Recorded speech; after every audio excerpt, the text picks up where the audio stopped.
This is a tape made by Her Holiness Mataji on the 20th of the 6th, 1979 at Dollis Hill. Then he starts treating people. Then he passes negativity more. And it starts appearing to be something good, you see.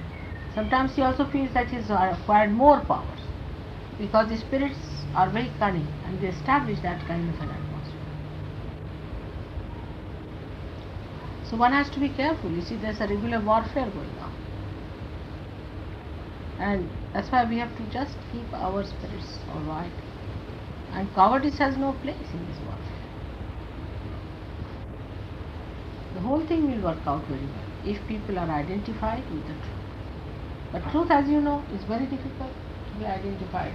Very difficult for human beings. Absolutely next to impossible. If you tell them to be idiots, they will accept it. If you tell them to be stupid, they will accept it. Any sort of a thing that makes them look absolutely donkeys, they will do it. If you tell them to be false, they will do it. If you create any atmosphere of falsehood, they will accept it. But the truth, very difficult. Very difficult. Even you will know that some people, they see my photograph, right? And they get the cool kiss. But then when they see me fully, they cannot. Because when they see the photograph, there's a lot of darkness still there. So they believe into me because of that part of that is darkness, because I'm just a photograph. But as soon as they see me, they just don't want to accept it. We had one nice case in Delhi. I asked God to go and speak to the girls of Delhi University.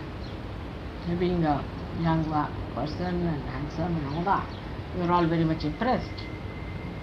And with that thing that when he was saying that there's somebody like that, they were feeling the vibrations all that. But when they came to me, they never felt any vibration. Just like from Gregor, they were feeling that from me.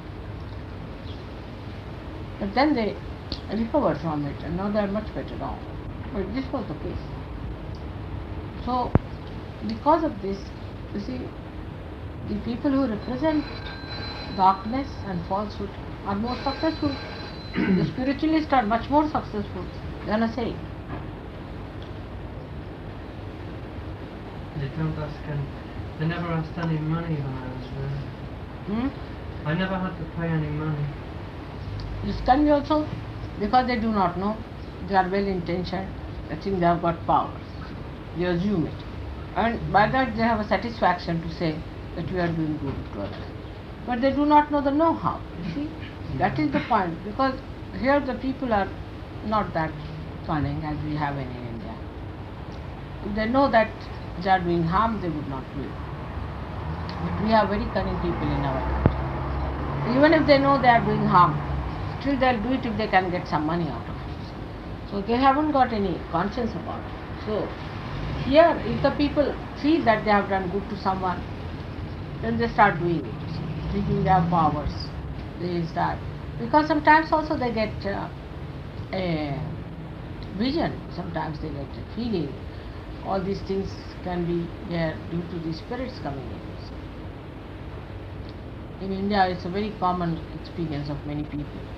They worship a deity all the time, and suddenly they find the garland that they put into the neck of the deity gets up from there and comes into their own necks. Then they think, now God has accepted us as great saints. This is their idea.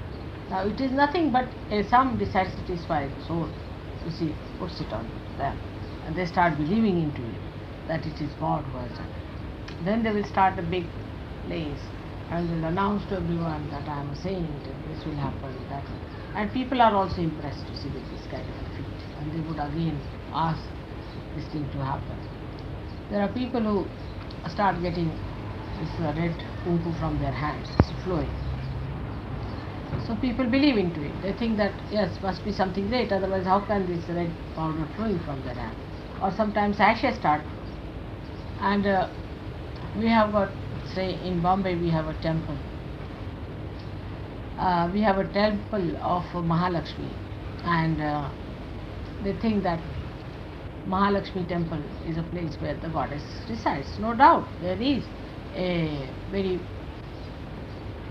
genuine temple, I would say not temple, but even the statue is absolutely genuine. But the people who are there are so funny that they get hold of some maid servants, you see. And then spirits comes into them. They start doing like that. And this is called as Ghagri Kirni. There's a big pot we get for water. And in that water, they go on saying inside the waters. And they get those spirits into them. And then they go on like that. All the people go on like that. All these maid servants. And then these people come and ask them questions like, what is the horse we are going to? Where is my brother? All this, and they answer. Then they believe into it. So they get some money. But these women are horrible women in their own lives, and they are always sick and they are very unhappy. But they believe into it. See, they believe into all these things and they do it. And while doing it, they don't know that they are doing anything wrong, but they get sick and they are very, very unhappy. And ultimately they die a very bad death. There was one like that in Pune, whom they called as Mamaji, means uncle. And he was very, very famous man in Pune. Even the police used to use that man for doing the spirits job. But they knew that these were spirits and these are not gods. Only these women, the way they do it, they think it is the goddess that has come into that. Now goddess should have some sense to come into these horrible women, isn't it? But people don't think about it, so they believe into them. But this man, this gentleman who was in Pune, because I was staying with the police commissioner there, police commissioner called him. And so he came and he told me, Mother, I really wanted to meet you for one reason, that I'm now fed up of these spirits that I've used. And if you could get rid of them, I'll be very happy, because now I'm being tortured by them. And I know what sort of a death I'm going to have. They're going to eat my flesh one by one. And I'm going to die much earlier before my death, the way they will torture my life. So all this, you see, he was frightened about, because he had seen other also people who did this kind of work, tantrikas, suffering. So he was very much frightened. So I said, all right, then you ask for the parama, means the highest. You ask for that superior thing, superior most. He said, all right, I asked for it. I said, all right, say thrice that you ask for it. He said, yes, give me that, Mother, give me that, give me that. I said, all right, I give you. And he got the realization, got the vibrations about all that. I said, now you have lost all these horrible groups and their powers, and now you'll have your own powers coming in. And they will act, your own powers will act, which you can be able to maneuver and help others. He could not believe it, me. He thought that whatever he had for 25 years, how can he get rid of them just like this?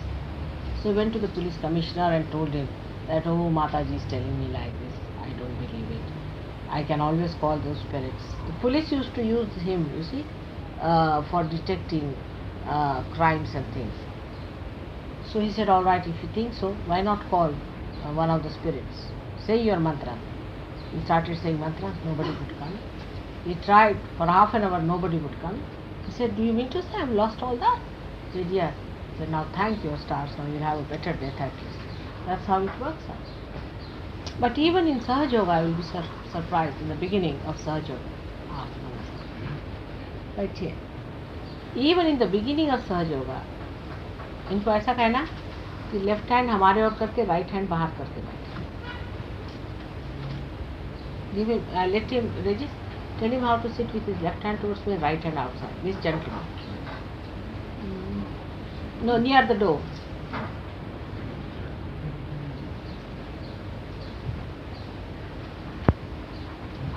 I.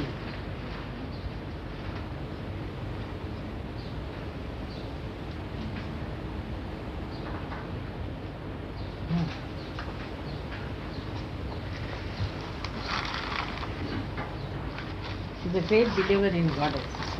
She's a Devi Bhakta.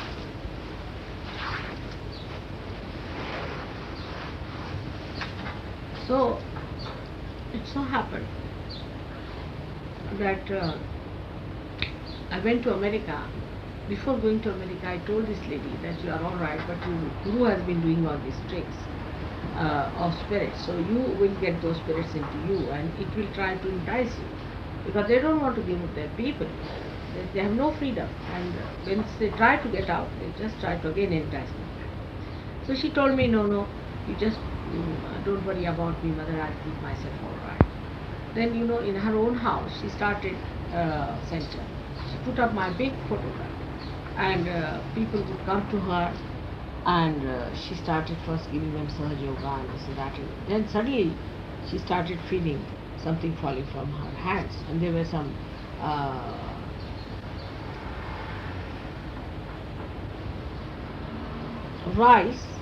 the rice which is being reddened by this kumkum, we call it as akshata. And she was so surprised at it that it has started falling from it. And gradually, everybody was surprised, and lots of people started coming to her. Then they started asking her questions, like, where is my brother, where is my father, what is the horse, this, that. And she started answering that your horse is going to win this race. And they won the thing. One fellow had put a lot of money somewhere and he had forgotten about it in a big house. So she told also where is the money. So they were all very much impressed to see, because they are very materialistic people. They are only interested in what money we are going to get or what health problems they have. They are not interested in self-realization. Very, I should say, low-graded people they are. So they were just worried about this, not worried about self-realization. And all such people started coming to her who were not interested in self-realization but in all these things. And she became very popular. She became so popular that there were sometimes used to be 3,000 people. And she had to take a hall and this and that. And I came to know about it somehow within myself. And I immediately sent a telegram from her saying that please stop all that nonsense and please don't do all this. And she could not believe me. Then when I went to India about a month later, she had not yet stopped. And by that time, what had happened? She said, no, Mataji came to me and she told me that carry on. I saw her standing before me. She said so and all that.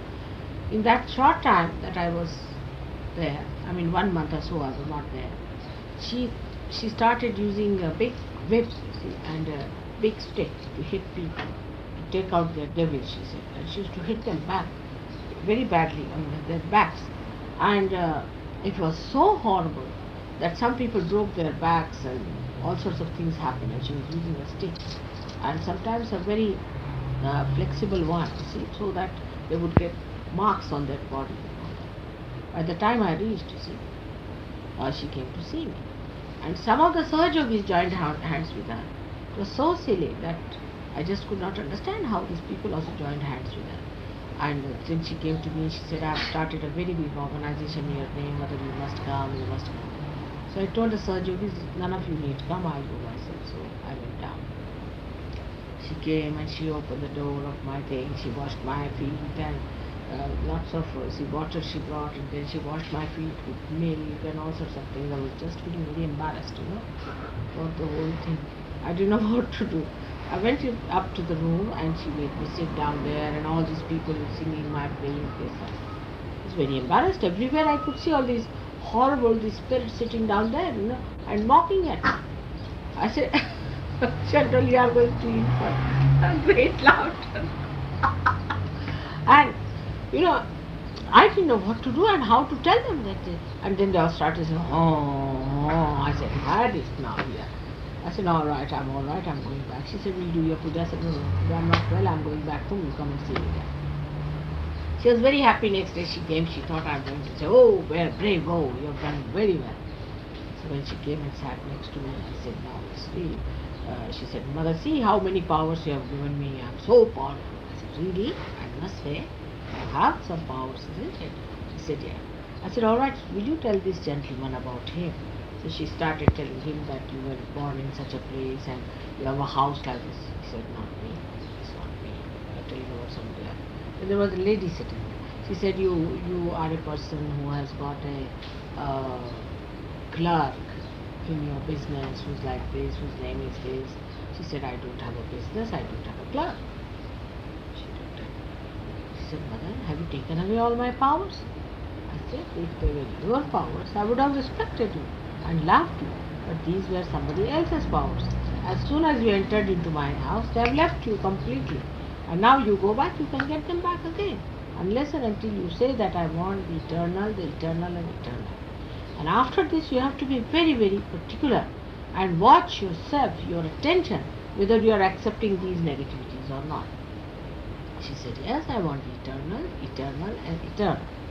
She was all right. She went back home and she was all right for about 15 days. But you see, popularity of that kind is very difficult to avoid the temptations. You see, that's why it is said, lead us not into temptation. With that same thing, but deliver us from evil. For the same reason, because evil is standing every corner you walk through. Now she fell into this. And when she fell into this, she started another organization of her own, and she started this and that, and she was so frightened. Nowadays, for your information, she is a very serious patient in a lunatic asylum.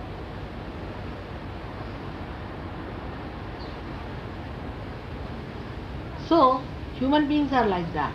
They take to such things. I mean, that time, only about 150 or 200 people used to come and meet me, while she was getting 3,000.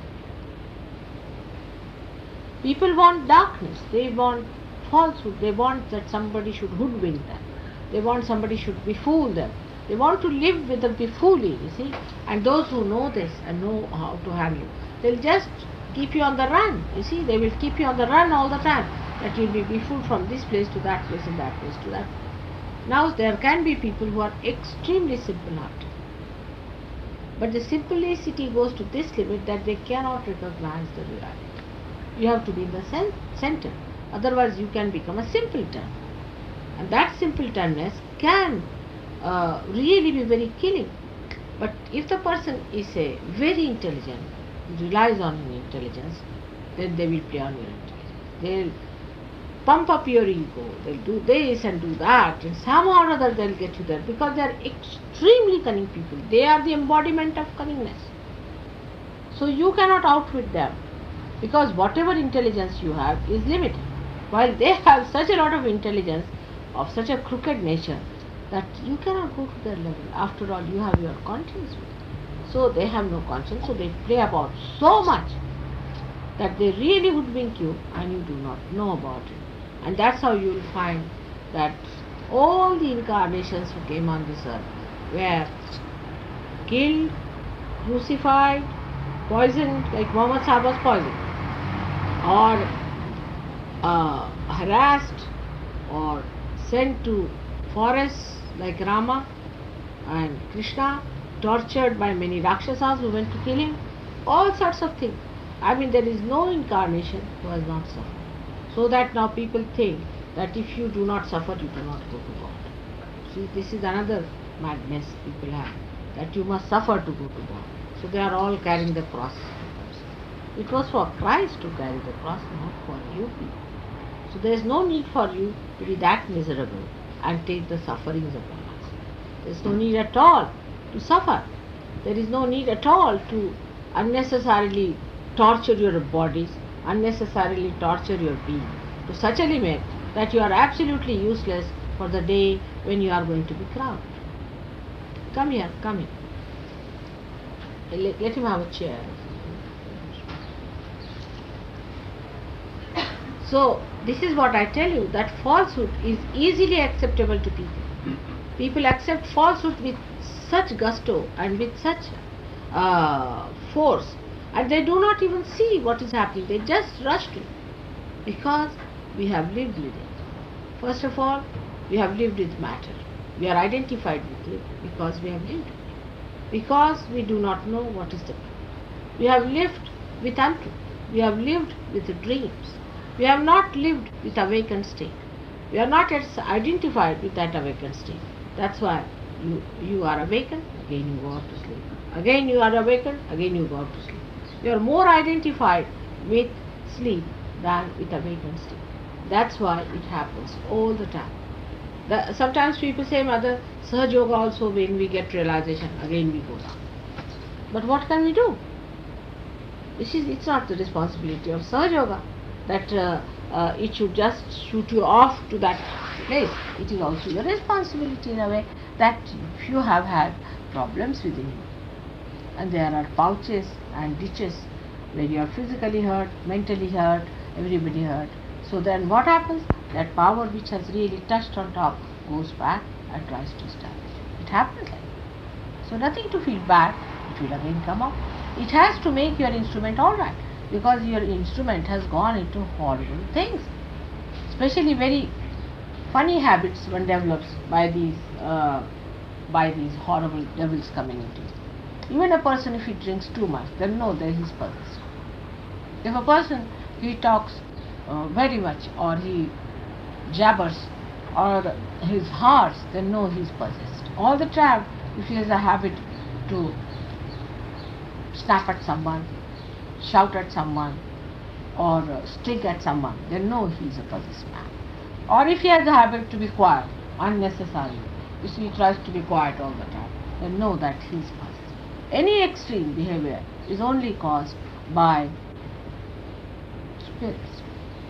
Actually, what happens that when we go to the extremes, our human awareness cannot bear it. Then what happens that we just ask for help from outside, and there are many busybodies around. They just enter into you and start managing. There is no need to strain your being so much to go to extremes. You have to be just in the center. Actually, this country or any of the Western countries, I thought would have been very good for you, because you are saints, and that you would have lived with a very temperate life. There was not such problems as we had in India or in any other developing countries. I thought you would be much better off here. But on the contrary, what I find, the material life that provided everything for you made a slave out of you. You may even have habits of matter. Now, when you have habits of matters, there are some other habits can be put into you, and the habits that are put into you by these, just keep you. It's very bad. It's very bad. Very bad. Full speed. All right, you put your left hand. You can stand up. Put your left hand inside.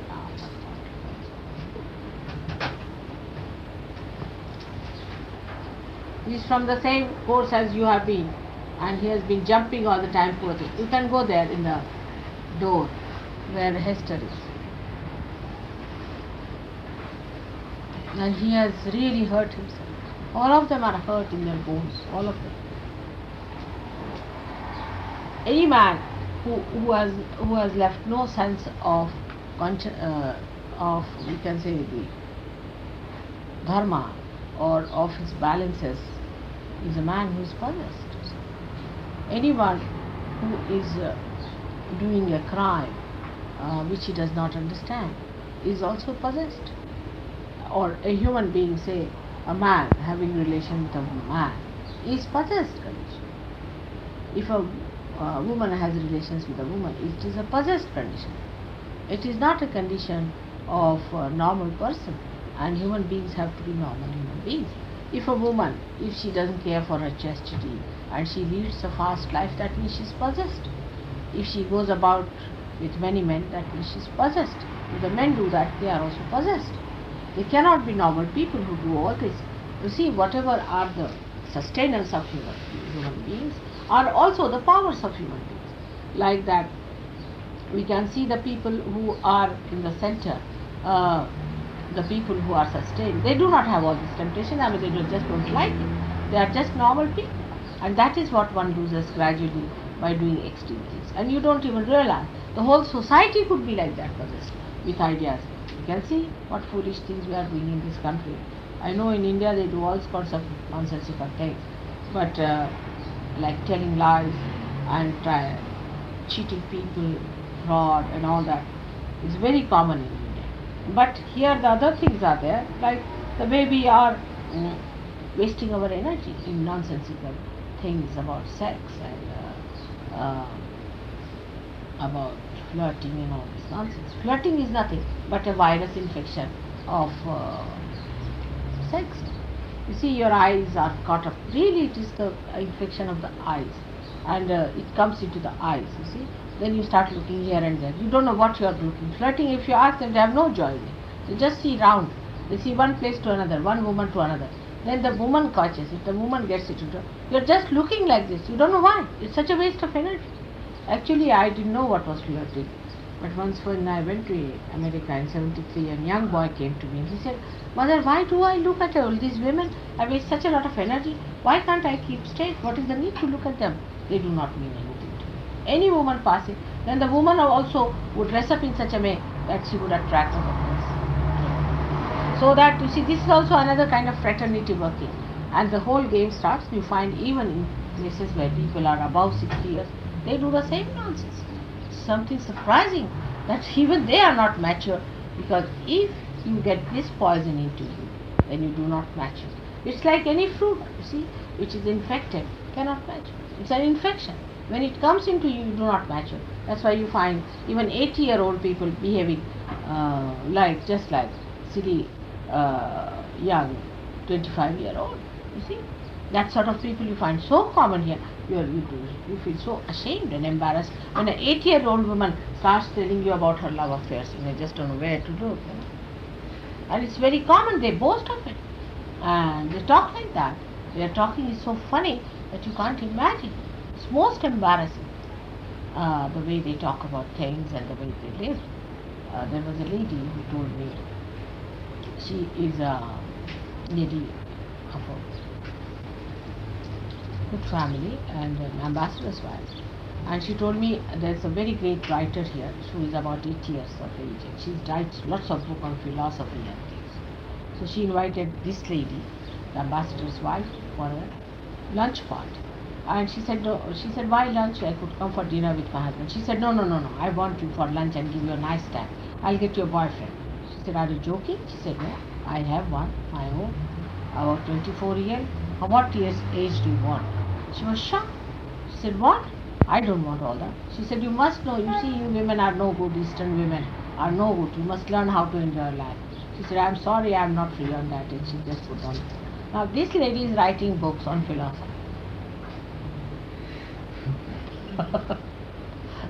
See the stupidity to which people appeal.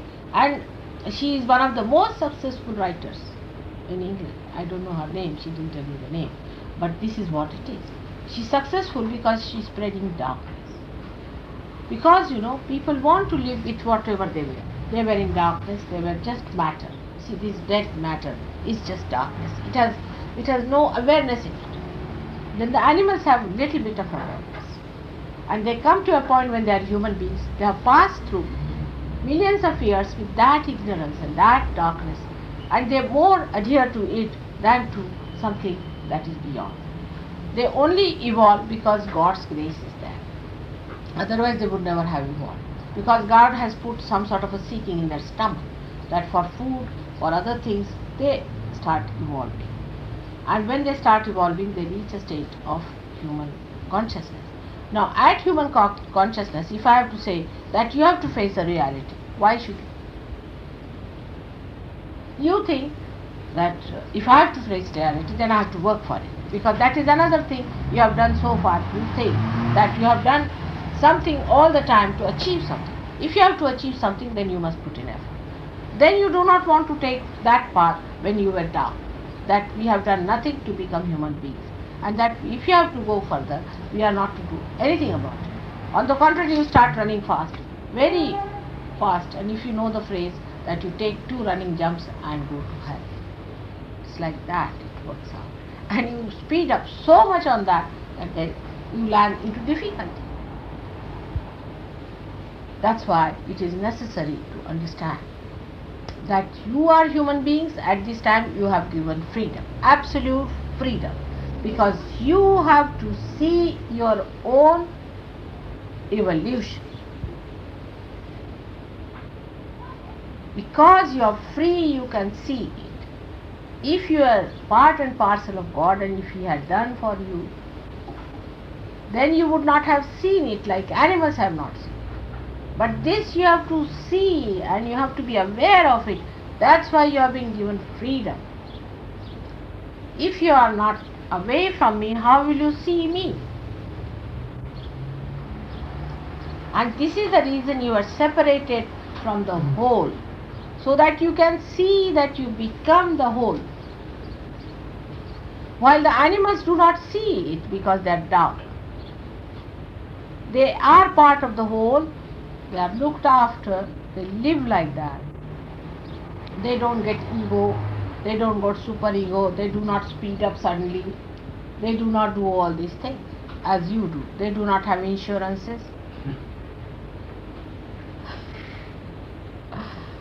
They are sensible, we think. So we go down to them and want to learn something from them. And what do we learn from them? Their sex behavior. Imagine, this is human brain, specially made. Real clowns. The way we look at things, I don't know how, whatever is to be done, you just do in the other way round style. Like what you have to learn from animals, that they are one with the whole, the trees are one with the whole. When there is spring, the trees will bring out yellow flowers. When there is summer, they'll bring out the red flowers, and that's how they express the color. While they are looked after, whether they are here or anywhere, they are looked after. The nature looks after them. There is a circle between them. If the trees have the leaves, they emit carbon dioxide, then that has to have a circle again. So the leaves have to fall down into the ground, because nature must take nitrogen from them and must replace it back to them to nourish them again, so they can go into that cycle of movement. And from how it moves from one end to another, how carbon dioxide goes into the air, and how it is again reconverted back, and how the whole thing is worked out in a cycle is done. But they do not know all about it. They do it blindly, absolutely blindly. They are doing it because they are blind, because they don't need, like the small little babies and puppies of the dog, if you see, they are blind. They don't know how to go about. They just feel their mother and just go and start sucking the breast and take feeding. You have seen the very sweet ones, you see. They can't see anything, they just smell something, they go down there and do it. So the mother looks after them at that time, and she does everything that is needed, even when they are blind. When you are also little children, when this is not covered up close, your mother looks after you, your father, they look after you. They treat you just like a part of them all the time. All the time they are worried about you. Not in modern times, of course. Modern times are one of the most convoluted ones. But they used to do that. But you are grown up, then they give you freedom to know that you are grown up. And that is how God wants you to know that you have evolved, you have received your realization, that you have become what you have to be. Because you have to now re-emit, re-manifest God's powers.